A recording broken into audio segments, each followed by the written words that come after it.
ರಾಘುಮಣಿಯ ಉಪನಯನಕ್ಕೆ ಜಲಜ ಚಿಕ್ಕಿ ತುದಿಗಾಲಲ್ಲಿ ಓಡುವ ಅವಶ್ಯಕತೆಯಾದರೂ ಏನಿತ್ತು?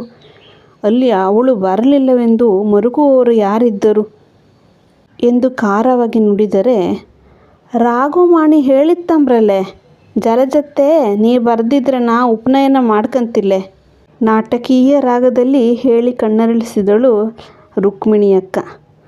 ಆರತಿ ತಟ್ಟಿ ಹಿಡ್ಕಂಡು ಹೇಳಿದ್ರಂಬ್ರಲ್ಲ, ಸೊಡ್ಡು ಮುರಿಯುತ್ತಿದ್ದಳು ದೊಡ್ಡತ್ತೆ ತಾತ್ಸಾರದಲ್ಲಿ.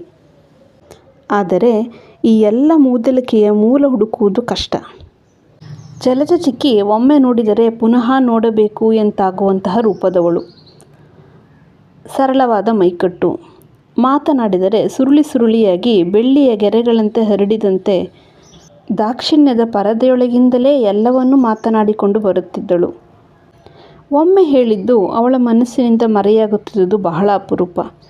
ಸೀನಪ್ಪನಿಗೆ ಬದನೆ ತಿಂದರಾಗುವುದಿಲ್ಲವೆಂದರೆ 10 ವರ್ಷ ಕಳೆದು ಅವ ಬಂದರೂ ಎಂಥ ಗಡಿಬಿಡಿಯಲ್ಲೂ ಅವಳಿಗದು ನೆನಪೆ. ಸೀನಪ್ಪಂಗೆ ಬದನೆ ತಿಂದರೆ ಮೈಗಾತಿಲ್ಲಲೆ, ನಿಂಗಂತ ಸಾವತಿ ಹುಳಿ ಅಲೈದೆ ಮಾಡಿದೆ ಕಣ ಎಂದು ಬಡಿಸುತ್ತಿದ್ದಳು.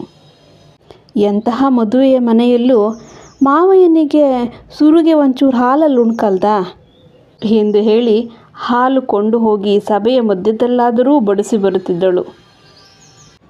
ಮರ್ಜಿ ಹಿಡಿಯುವುದಪ್ಪ, ನಮಗೆಲ್ಲ ಆಪುದಲ್ಲ ಎಂದು ಮುರಿಯುತ್ತಿದ್ದರೂ ಅವಳಿಗಾಗದವರು.